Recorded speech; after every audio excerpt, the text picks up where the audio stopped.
Game 2 quarterfinals ng Barangay Ginebra kontra Meralco Bolts. 1-0 na nga ang series pabor sa Ginebra, isang panalo na lang kung saan naghihintay na ang Northport Batang Pier sa semifinals. Well, tatapusin na ba ng Gene Kings ang serye o hihirit pa ng Game 3 ang Meralco? Opening quarter mga idol, inumpisa na naman ni Scotty Thompson ang opensa ng Barangay Ginebra. Pero nakontrol agad dyan ng Meralco Bolts ang laban, solid din ang panimula ng dalawang Chris na sina Newsome at Bangkero. Medyo nagkakainitan na agad dyan mga idol sina Japet Aguilar at Akil Mitchell. Under 4 minutes na magana agad 10 lamang ng Meralco mula sa layup na ito ni Aaron Black. Pero may naging counter sa dulo ang Ginebra, 3 mula kay Jamie Malonzo at sa pull-up jumper na ito ni RJ Abarrientos, babae sa lamang ng Meralco. 26-25 end of first quarter. Entering second quarter, lumamang na ang Barangay Ginebra. Mismatch sa ilalim si CJ Cancino, easy layup yan para kay Justin Brownlee.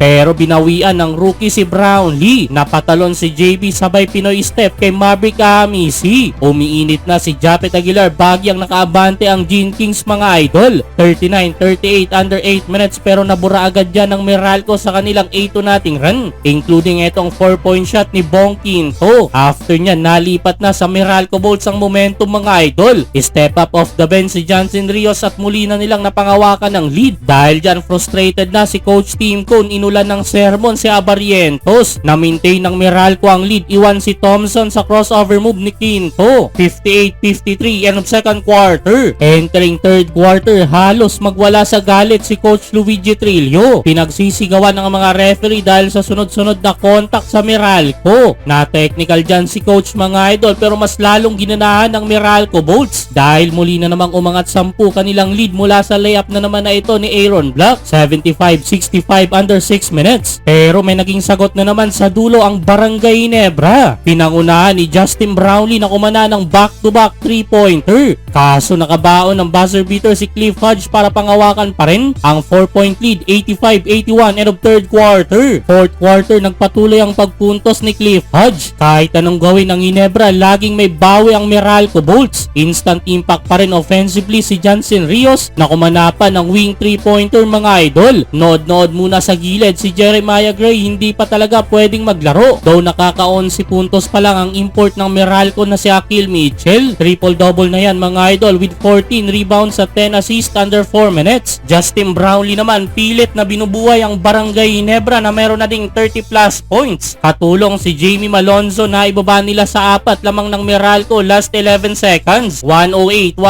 yun nga lang hindi pumasok ang pantablasan ng tira ni RJ Abarrientos. Panalo ang Meralco Bolts mga idol, mayroon pa ang Game 3.